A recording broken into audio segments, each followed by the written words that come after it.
예전에는 성탄절을 전후해서 교회 모임이 많았었죠. 저도 어렸을 때의 기억을 살려보면 대표적으로 성탄절 전날 성탄 이브 행사를 했습니다. 그리고 성탄절 새벽이 되면 아주 캄캄한 때 새벽성을 돌고, 그리고 성탄 새벽 기도회를 드리고, 또 지금과 같은 성탄 예배를 성도들이 함께 드렸던 기억이 납니다. 성탄 전날 주일학교 발표회도 있고, 선물 교환도 있고, 찬양대는 또 성탄 칸타타도 합니다. 또 저녁 늦게 조를 몇 명씩 짜서 대개 청년들 중심으로 해서 구역을 나눠서 성도들 가정을 방문한 다음에 그 앞에서 찬송가를 부르면은 준비된 선물을 가지고 주무시던 성도가 나와서 선물을 주고,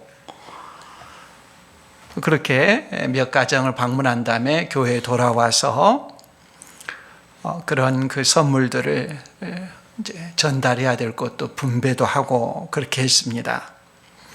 그렇게 새벽 기도회를 또 드리고, 성탄절 아침이 되면 성탄절 예배를 드립니다. 교회마다 조금씩 차이는 있지만 이처럼 많고 다양한 모임을 가지면서 다른 날과는 달리 이 성탄절에는 유독 이렇게 많은 기쁨과 감사와 즐거움을 표현했습니다.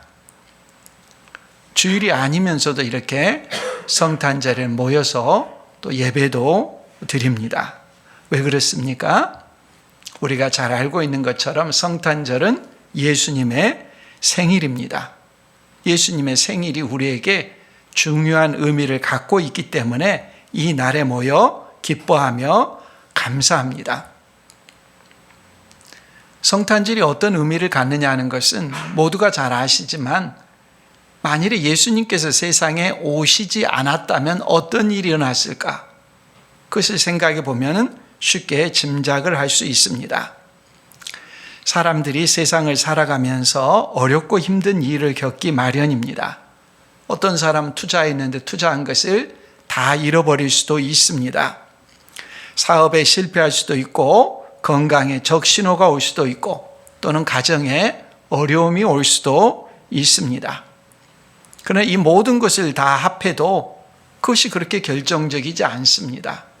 다시 재기할 수도 있고 그렇습니다. 그러나 예수님께서 세상에 오시지 않았다면 우리에게는 영원히 심판밖에 없습니다. 우리가 지은 죄의 형벌을 고스란히 지고 영원토록 심판의 벌을 받아야 되는 비참한 처지입니다. 이 세상에서 아무리 누리고 즐기는 것이라 하더라도 잠시 잠깐 지나갈 뿐이고, 우리에게 있는 것은 희망 없는 영원한 심판밖에 없는 것이죠. 그러나 예수님께서 세상에 오심으로 우리가 현재 아무리 비참한 저주와 형편에 놓여 있더라도 그 상황이 절망이 되지 않습니다. 우리의 신분이 변했기 때문입니다. 영원한 심판의 형벌을 받을 운명에서 하나님의 자녀가 되고 예수님과 같이 될 것을 믿고 기대하는 영광스러운 미래, 소망이 있기 때문입니다. 오늘 말씀은 그리스도 찬송시라고 합니다. 예수님의 생애를 짧게 노래하는 내용입니다. 근본 하나님의 본체이신 예수님이 자기를 비워 사람들과 같이 되셨고, 자기를 낮추셔서 십자가에 죽기까지 복종하셨습니다. 그런 예수님을 하나님 아버지께서 높이시고 주로 경배하게 했다는 짧은 내용의 찬송시입니다. 이 시를 통해서 우리가 세 가지 내용을 살피려고 하는데요. 첫 번째는 빌립보 교회에 이 찬송시를 기록한 배경이 뭐냐, 왜 이 내용을 기록하게 되었느냐 하는 것이고요. 두 번째는 이 찬송시의 핵심 내용이 뭐냐 하는 것이고요. 세 번째는 그 내용이 오늘 우리에게 어떤 의미가 있느냐 하는 것입니다. 빌립보서는 사도 바울이 빌립보 교회에 보내는 편지죠. 빌립보 교회는 사도 바울이 2차 선교 여행을 하면서 유럽의 최초의 발을 딛고 세운, 불모지에 세운 최초의 유럽 교회입니다. 바울이 보낸 서신이 성경에 13시 있는데 그 중에 가장 내용이 그 친밀하고 꿀이 뚝뚝 떨어지는 그런 내용을 포함하고 있는 기뻐하고 감사하고 모범적인 교회가 빌립보 교회입니다. 그러나 지상 교회는 어디도 완전하지 않기에 빌립보 교회도 나름의 갈등이 있었습니다. 빌립보 교회의 문제는 뭐냐? 성도들 서로 간에 다툼이 있었던 것으로 생각이 됩니다. 그래서 오늘 말씀 이 그리스도 찬송시 바로 직전에 2장 2절 3절에 보면 이렇게 말씀하죠. 마음을 같이하여 같은 사랑을 가지고 뜻을 합하며 한 마음을 품어 4번이나 같은 내용을 표현을 달리하면서 마음을 같이하여 같은 사랑을 가지고 뜻을 합하며 한 마음을 품어. 이 말은 그렇게 하지 못한 일이 있었다는 것을 우리에게 추론하게 하죠. 3절 말씀에 또 보면 아무 일에든지 다툼이나 허용으로 하지 말고, 뒤집어 말하면은 그들이 다툼이나 허용으로 하는 일이 있었다는 것이죠. 오직 겸손한 마음으로 각각 자기보다 남을 낮게 여기고, 겸손하지 않은 자세로 다른 사람을 자기보다 못하게 대했던 일이 있었다는 것을 말하는 거죠. 그 구체적인 모습을 빌립보서 4장 2절에는 이렇게 말씀합니다. 내가 유오디아를 권하고 순두개를 권하노니 주 안에서 같은 마음을 품으라. 구체적으로 사람 이름까지 나오게 됐습니다. 그들 가운데 다툼이 있었습니다.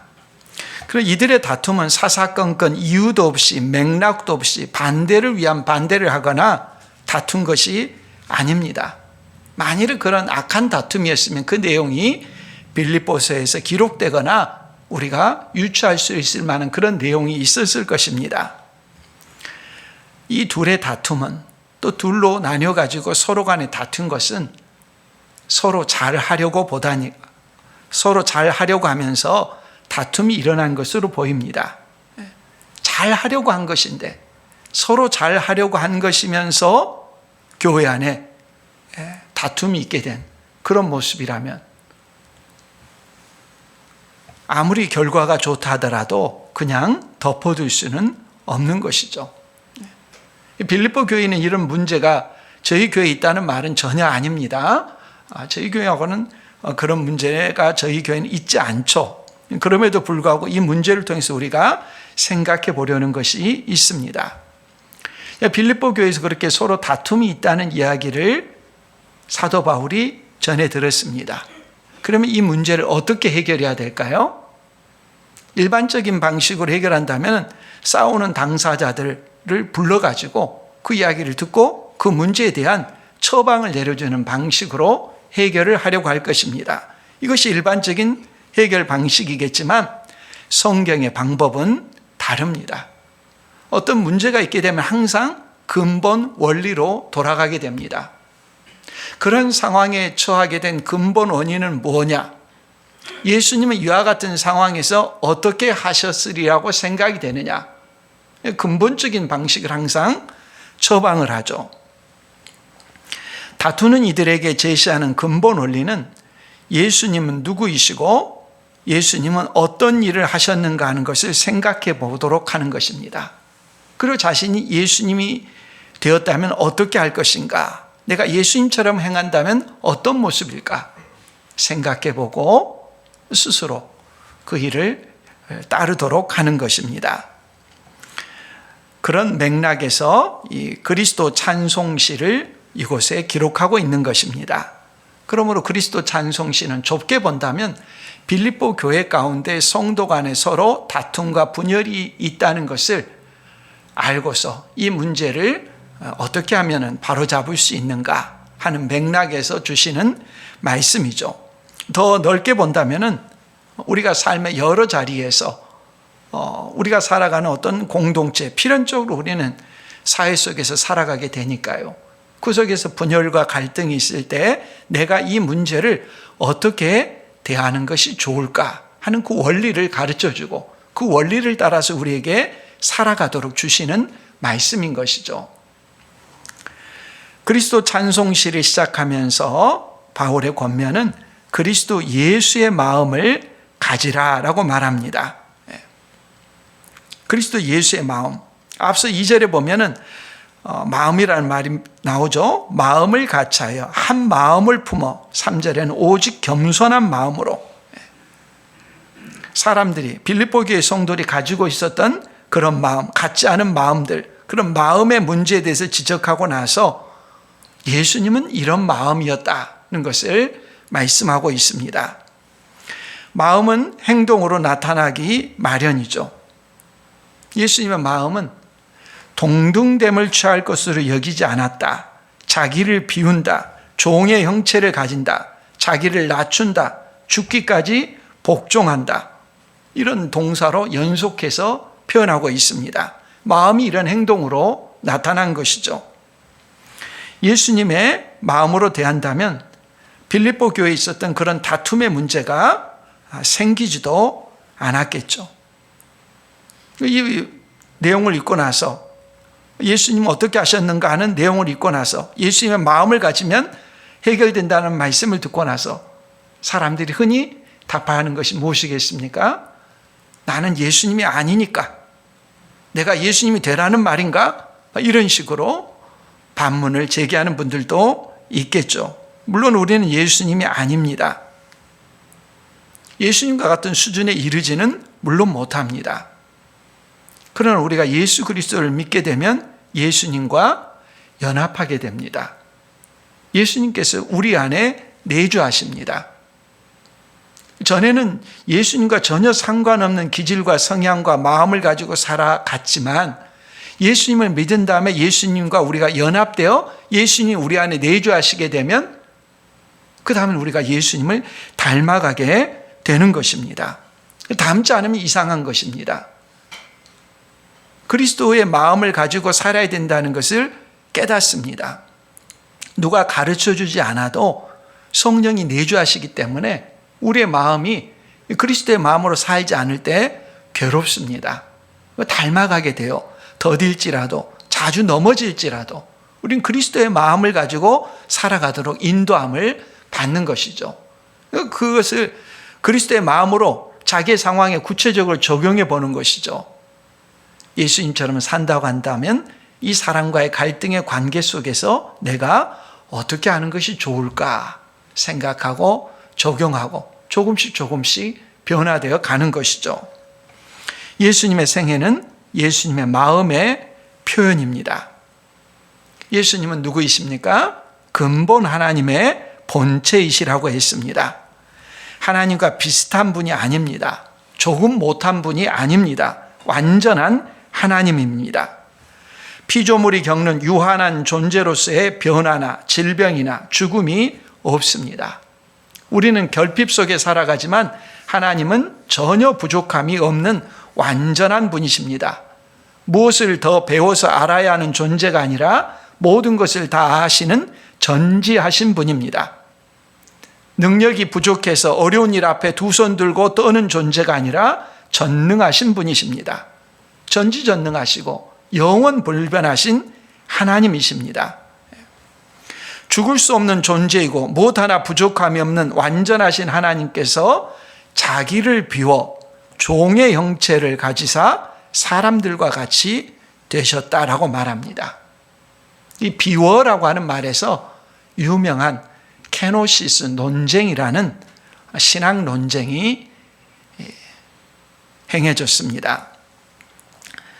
어떤 사람들은 자기를 비워하니까 케노시스, 신성을 없앴다, 신성을 포기했다 이렇게 생각하는 분들이 있는데 비워라는 말을 잘못 알고 있는 경우입니다. 자기를 비워란 신성을 포기하고 그만두었다는 의미가 아닙니다. 신성을 포기할 수는 없는 것입니다. 불가능한 일입니다. 하나님은 하나님 되심을 멈출 수가 없습니다. 자기를 비웠다는 말은 뭐냐?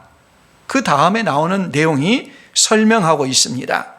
종의 형체를 가지사 사람들과 같이 되신 것입니다. 전지전능하시고 영원불변하신 하나님이 자기를 비워 사람들과 같이 되셨습니다. 완전한 하나님께서 사람이 되신 것이 자기를 비운 것입니다. 그럼 또 반문할 수 있겠죠. 아니, 사람들과 같이 된 것이 어떻게 자기를 비운 것이냐?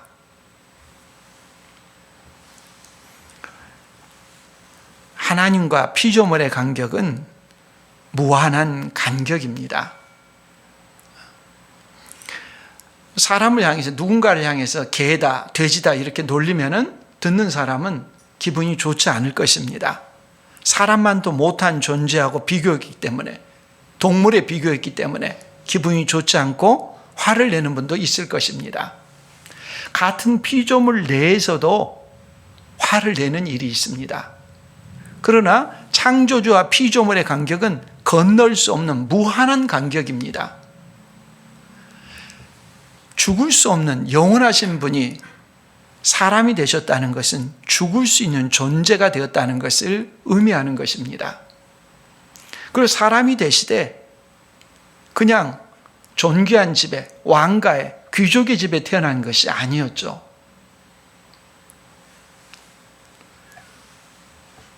그 넘을 수 없는 간격을 넘어서 종의 형체를 가져 사람들과 같이 되시는 이런 일은 자기를 비우지 않으면 될 수 없는 일이죠. 그리스도의 마음, 예수 그리스도의 마음은 자기를 비우는 그런 마음이죠. 우리는 신적 존재란 힘과 권세를 가지고 즉석에서 악인을 심판하고 처단하는 것과 같은 모습을 상상하기 쉽습니다. 사람들이 만들어낸 종교를 보면 알 수 있습니다. 사람들이 섬기는 종교의 신들은 대개 그런 모습입니다. 세상의 온갖 신들은 사람의 생각을 반영한 창작물이기 때문에 신적 존재는 힘으로 행하는 그런 존재입니다. 그러나 예수님은 세상이 만든 종교의 신들 모습과 다르죠. 예수님은 완전한 신이면서도 자기를 비워 사람이 되셨습니다. 더 높아지려고 하는 세상의 정신과 정반대로 가장 낮은 자리로 오셨습니다. 완전한 사람이 되셨습니다. 예수님은 한 인격 안에 신성과 인성이 함께 있는 독특한 분이시죠. 신성과 인성이 함께 해야만 우리의 죄 문제를 해결할 수 있기 때문이죠. 왜 예수님이 사람이 되셨느냐? 죽기 위함이죠. 죽을 수 있는 존재가 되기 위해서 사람이 되신 것이죠. 하나님은 죽을 수 없는 분이니까, 영원불변한 분이니까 우리는 사람으로서 우리의 죄값을 치러야 되는데 우리 죄의 형벌은 죽음이죠. 우리가 우리의 죄값을 치르면 영원한 형벌밖에 없죠. 하나님이 사람이 되셔서 그 인격 안에 신성과 인성이 함께해서 인류의 죄를 대표해서 대신해서 죄값을 치르고 죽는데, 그분이 신성이 함께한 존재이기 때문에 그분이 치르는 인류의 대표로서의 죄값을 치른 것은 온 인류에게, 믿는 자에게 다 적용될 수 있고 그 믿는 모두에게 그 능력을 전가해 줄 수 있는 분이 되시는 것이죠. 하나님이신 예수님께서 사람이 되어 우리를 대신해서 십자가에 달려 죽으실 필요가 있습니까? 어떤 의무도 없었죠. 그런데 왜 하나님께서는 사람이 되셔서 죽으셨습니까? 그걸 그리스도 예수의 마음이라고 말합니다.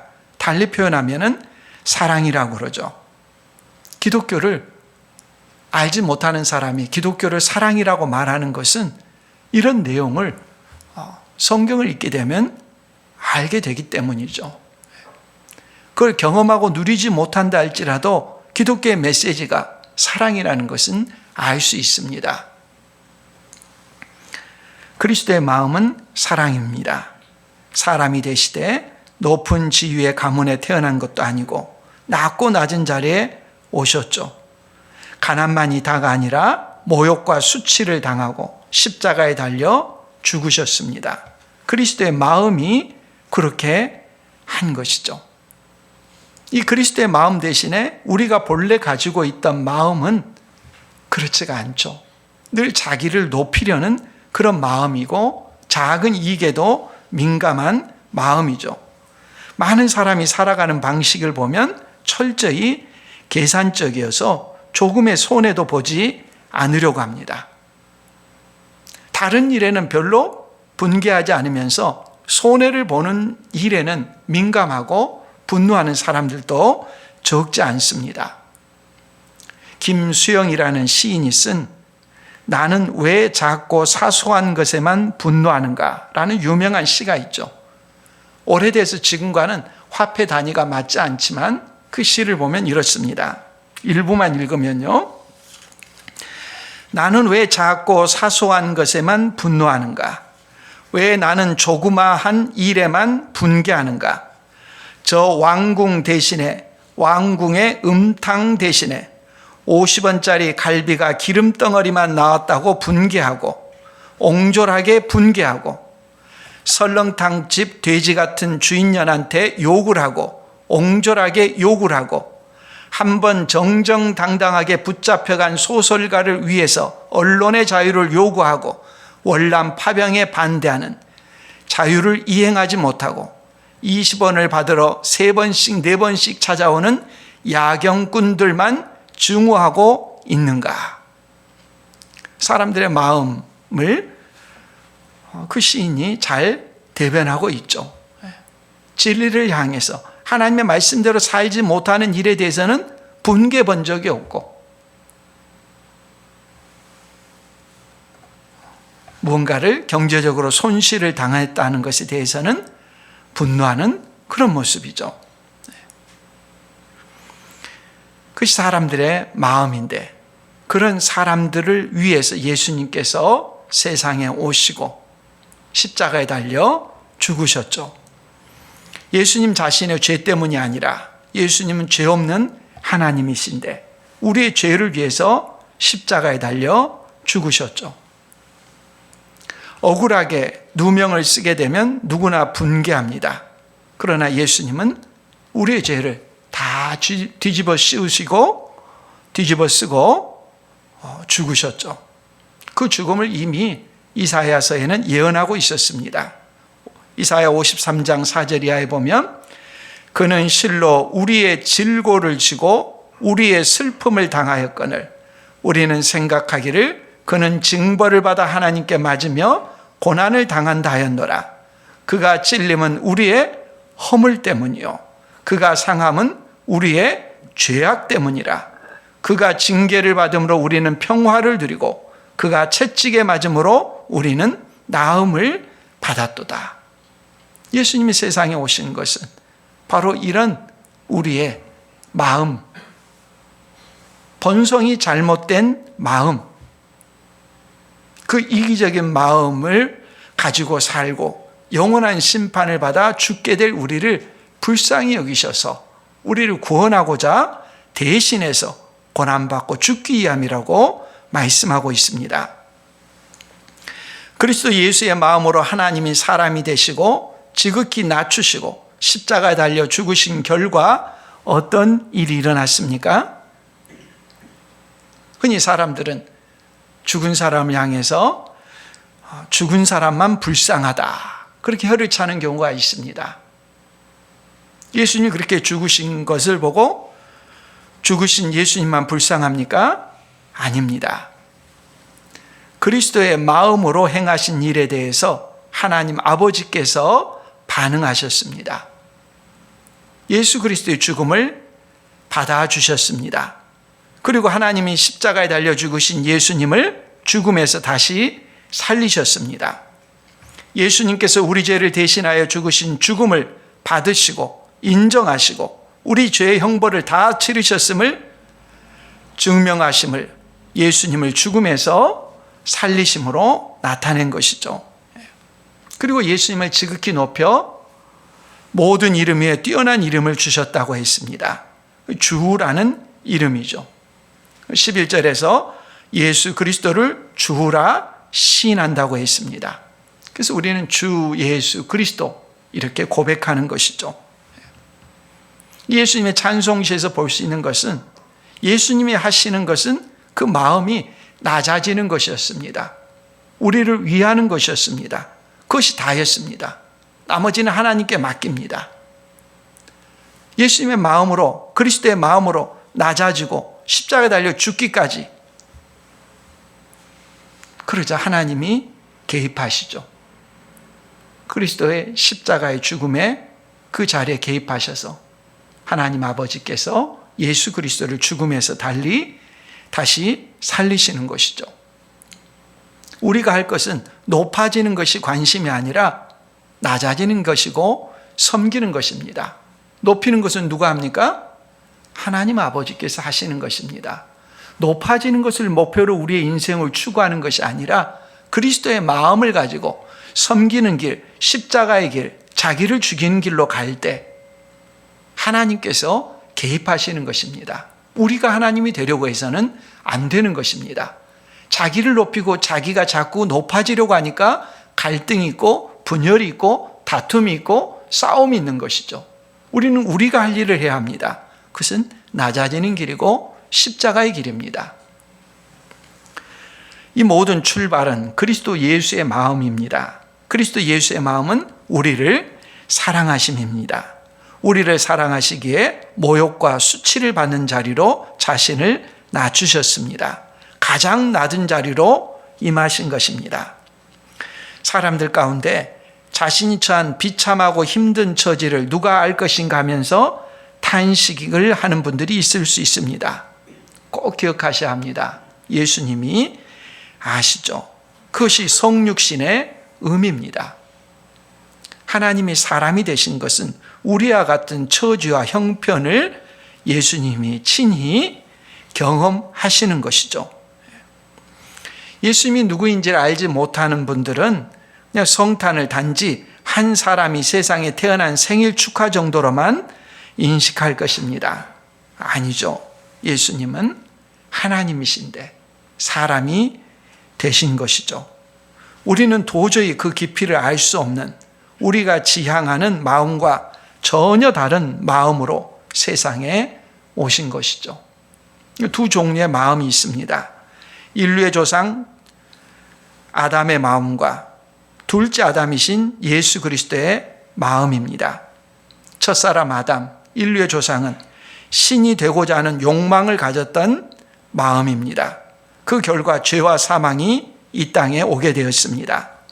아담의 마음이 있는 곳은 신이 되고자 하는 욕망을 가진 사람들에게는 항상 다툼과 분열이 일어납니다. 자기가 높아지려는 교만한 마음이 분쟁과 다툼을 가져오기 때문입니다. 이런 아담의 마음에서 비롯된 죄와 죽음의 비참한 결과로 영원한 심판을 받아야 되는 인류의 문제를 해결하기 위해서 첫사람 아담과 다른 마음을 가지신 분이 세상에 오셨고 그분이 둘째 아담이신 예수 그리스도이십니다. 예수님은 자기를 비워 사람이 되시고 십자가에 달려 죽기까지 복종하심으로 우리에게 의와 생명을 가져다 주셨습니다. 바로 이 마음을 빌립보 교회 성도들에게 다툼의 해결책으로 제시하는 것입니다. 이익을 가지고 싸우지 말고 누가 옳은가 하는 것을 가지고 싸우지 말고 내가 그리스도의 마음을 가지고 있는가 살펴보라는 것입니다. 오늘 우리의 마음은 어떠한지, 무엇을 지향하고 있는지 우리를 돌아보게 됩니다. 자연인의 마음에 자리 잡은 것을 알려면 자기 자신이 무엇을 이상으로 삼고 추구하느냐 하는 것을 보면 알 수 있습니다. 빌립보서를 기록한 시대에 사람들이 본받을 대상으로 삼고 있던 대표적인 두 인물이 있습니다. 알렉산더 대왕과 아우구스투스 황제였습니다.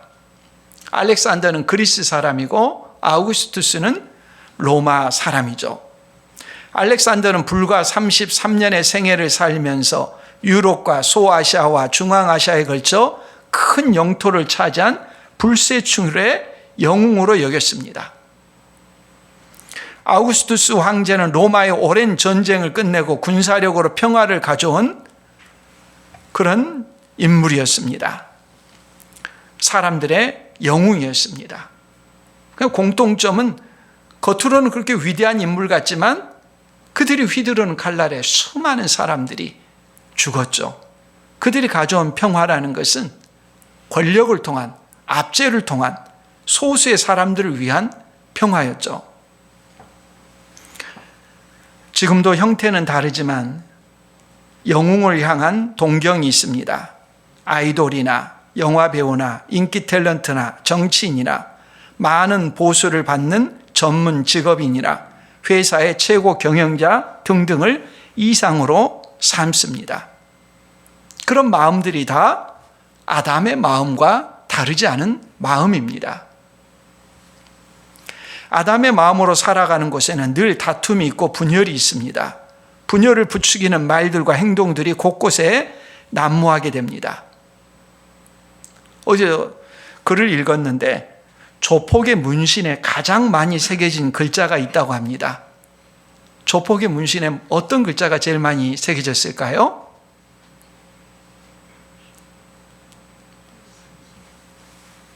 조폭이 돼보지 않으셔서 일심이라고 합니다. 일심, 한마음.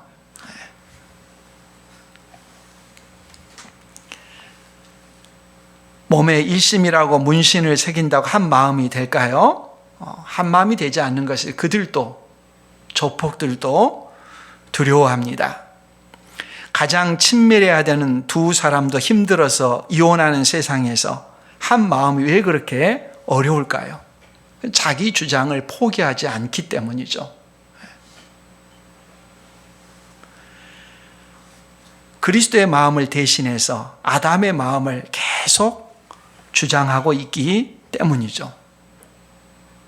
요한복음 14장에 보면 예수님의 제자 빌립이 예수님께 요청을 합니다.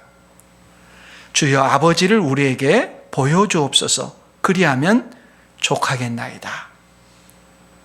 예수님은 요한복음 10장 30절입니까? 나와 아버지는 하나이니라 말씀하셨는데 제자 빌립은 아버지를 보여달라는 거예요. 왜 그럴까요?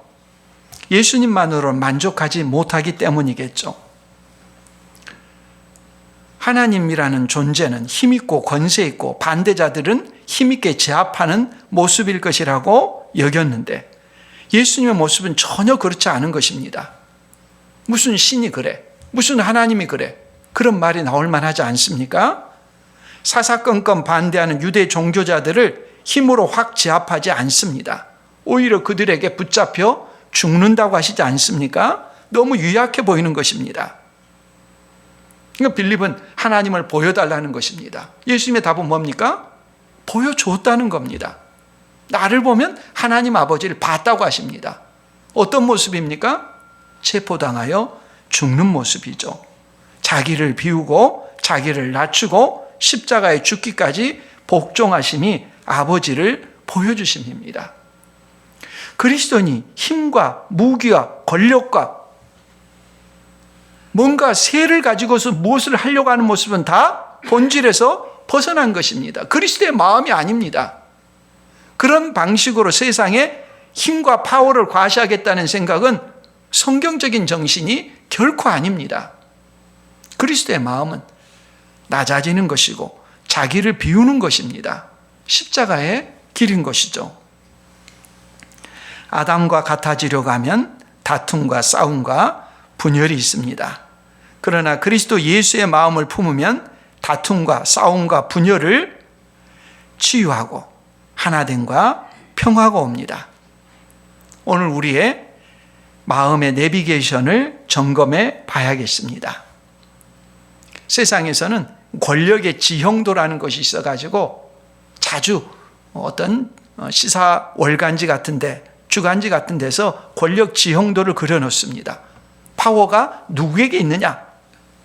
그걸 보면서 이 사람을 연줄로 삼으면 어떻게 되겠구나 하는 그런 권력 지형도를 보여주죠. 그런 사람이 되기를 갈망하게 만들죠. 그러나 그리스도인은 십자가의 그림을 가지고 살아가는 사람들입니다. 이 십자가의 길은 그리스도의 마음을 가지고 살아가는 것이죠. 내가 너보다 낫다는 것을 주장하는 것이 아니라 그리스도의 마음으로 자신을 비우고 낮추고 섬기는 것입니다. 우리가 성탄 감사 예배를 드리는 것은 이 핵심을 붙잡는 것입니다. 왜 하나님이 사람이 되셨는가? 자기를 비운 것이다. 우리를 살리기 위해서. 우리가 삶의 자리에서 이 그리스도의 마음을 가지고 살아가게 된다면 우리가 있는 그 자리가 화평의 자리가 되고 일치의 자리가 되고 분열과 다툼의 소리를 대신해서 웃음과 기쁨과 환희의 소리가 가득할 것입니다. 그리스도의 마음을 가지고 살아가는 우리 모두가 될 수 있기를 바랍니다.